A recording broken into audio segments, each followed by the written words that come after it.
में जो है वो एक तो नाम लेने का बात नहीं था, दूसरा जो है वो रिटर्न भी ट्रेडिशन नहीं रहा होगा, बोलने वाला ट्रेडिशन रहा होगा, तो ऐसे शुरू में नहीं था। ठीक है ना। पर उसमें भी वेद और वेदांत अलग अलग है, वो भी बात ठीक है ना। वेदांत तो जो शंकराचार्य जी जो है उनका है ना। और उसमें बहुत सारा मिक्सिंग है, क्योंकि बहुत सारे ऋषि तो बहुत सारे हुए हैं, तो ऐसा भी नहीं है कि सारे लोग एक ही बात बोल रहे हैं।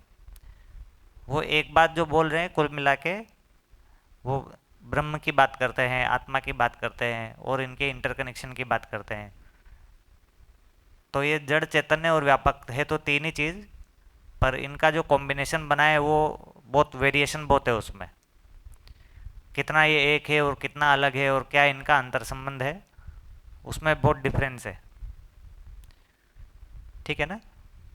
इसलिए कोई एक सूत्रता भी नहीं है, अलग अलग है। इसलिए जो वेदांत जो बोल रहा है वो सारे लोग वैसा बोल रहे हैं ऐसा नहीं है। ठीक है ना। फिर वो द्वैत वाले अलग बोल रहे हैं, वेदांत मतलब अद्वैत हो गया ना, ब्रह्म और आत्मा एक ही हो गया है ना। तो ये तो अद्वैत हो गया वेदांत तो। फिर कोई द्वैत भी है जिसके हिसाब से अलग अलग है। फिर कोई जो है विशिष्ट अद्वैत भी है कि अलग अलग है लेकिन फिर भी है ना किसी तरह से एक है। तो द्वैत अद्वैत दो के भी एक है ना। फिर किसी विशेष तरह से एक है, ऐसे बहुत सारे कॉम्बिनेशन बहुत है उसमें। ठीक है ना। एक बात नहीं है, इसलिए उसको पढ़ के आदमी कंफ्यूज भी हो जाता है ना। तो हम जैसों के बस की बात भी नहीं है उसको सोल्व करना। इसलिए जब नागराज्य समाधि संयम में गए तब जाके वो उसको सोल्व कर पाए सारा।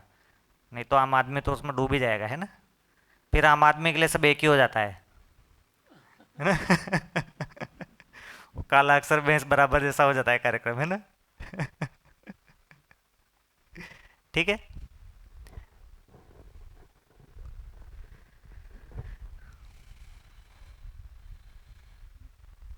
हम्म। टाइम हो गया है वैसे, आप रखिए फिर चलते हैं। भैया ये जो आपने पुत्रेष्णा वित्रेष्णा को क्रम दिया ना, कभी हम्म। पुत्रेष्णा थोड़ा आगे है हाँ। वित्रेष्णा, इसको इस तरह नहीं देख सकते कि मानव चेतना में जब कोई आया है हाँ। तो अभी जो भ्रमित अवस्था वाला जो पुत्रेष्णा या वित्त का धन का जो दृष्टि है वो तो उसमें नहीं है। ठीक है, तो फिर पुत्रेष्णा को हम परंपरा के रूप में देखते हैं कि भाई मानव परंपरा में ये सब आ जाए। तो इसके साथ साथ वित्तेषणा को, क्योंकि वहाँ तक पहुँचा है तो वो कम उपयोग और सदुपयोग में ही है। तो समाज में एक व्यवस्था के अर्थ में भागीदारी के रूप में इसका जो वित्त है वो यूज हो रहा है। जो व्यवस्थाएं बनानी है, शिक्षा, अपना स्वास्थ्य, उसमें उसका धन का यूज हो रहा है।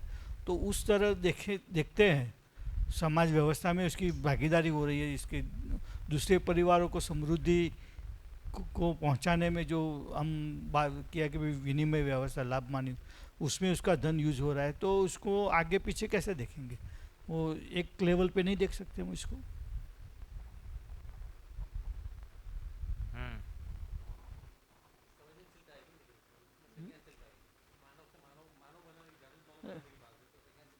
अभी मानव पद भ्रमित। में आने के बाद तो उसमें संवेदनाओं वाली बात तो है नहीं, संज्ञानशीलता की बात है। और उसका जो धन का यूज है वो भी एक संज्ञानशीलता का ही है।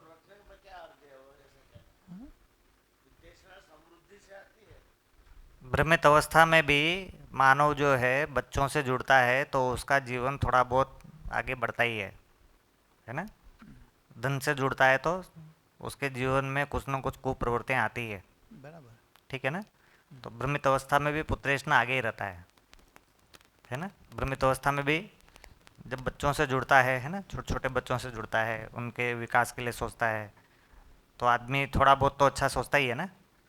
धन से जुड़ता है तो वो कुछ भी अपराध करने के लिए तैयार हो जाता है, ऐसे रहता है ना। धन पाने के क्रम में तैयार हो जाता है। लेकिन जब बच्चे बच्चे होते हैं तो थोड़ा बहुत वो, हाँ, उसको जो है मानवीय बनाने की ओर सोचता ही है। जितना भी सोचता है थोड़ा बहुत तो सोचता ही है। तो भ्रमित अवस्था में भी पुत्रेष्णा जो है वो जीवन की दृष्टि से थोड़ा आगे ही रहता है। ठीक है ना। अभी देखिए ना, युवा लोग जो होते हैं वो कोई पुत्रेष्णा में नहीं रहते, भैया तो मैं पूरा मानवीयता में रहते हैं। फिर शादी होने के बाद बच्चा वच्चा हो जाता है तो थोड़ा बहुत नियंत्रित हो जाता है आदमी, ऐसा रहता है ना। हाँ। भ्रमित व्यक्ति भी मतलब वो। हाँ, भ्रमित अवस्था में भी पुत्रेष्णा जो है वो प्योरिटी में वित्तेष्णा से आगे ही रहता है।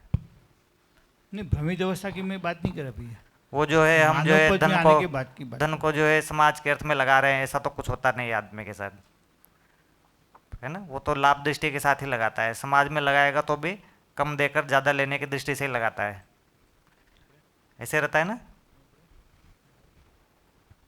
हाँ, भैया। क्या मैं क्या सॉरी, क्या बोल रहे हैं बताइए। हाँ नहीं, मैं बताना था कि भ्रमित अवस्था की बात नहीं कर रहा हूँ। हाँ हाँ ये मानव पद में आने के बाद हाँ तो वो पुत्रेष्णा या वित्तेष्णा, हाँ पुत्रेष्णा भी वो अपने पुत्रों के बारे में नहीं सोच रहा है, वो परंपरा में ये हाँ जागृति हाँ वित्तेषणा में भी वो धन है, वो समाज के सदुपयोग और प्रयोजन के अर्थ में ही लगाएगा ना। तो हाँ फिर जागृत परंपरा में हम पुत्रेषणा और वित्तेषणा को आगे पीछे कैसे देखेंगे, मैं पूछ हाँ, रहा हूँ। आगे पीछे उस अर्थ में ही देख रहे हैं भाई, कहीं पे भी लगाए धन, किसी अच्छी दृष्टि से भी लगाए समाज में, है ना, अच्छी दृष्टि से भी मान लो लगाए, तो भी जो है डायरेक्ट जो मानव बनाने का काम है वो तो धन लगाने के काम से आगे रहता ही है, ठीक है ना। उसमें मानव के साथ में इंटरेक्शन हो रहा है ना, तो धन वाले काम में आदमी को बहुत लॉन्ग टर्म दृष्टि नहीं बनता है, वो दृष्टि की बात है, वो स्वायत्त दृष्टि में आएगा, तो प्रिय हित स्वायत्त में आएगा वो। और मानव के लिए अपन न्याय दृष्टि से काम नहीं कर सकते, ठीक है ना। उसमें भी जो डायरेक्ट मानव से डीलिंग कर रहा होगा वही आगे रहता है, मतलब उसके जीवन का ज़्यादा विकास भी हो रहा होता है और उसके जीवन का ज़्यादा उपयोग भी हो रहा होता है, जीवन क्रिया ज़्यादा लगेगी मानव के साथ, ठीक है।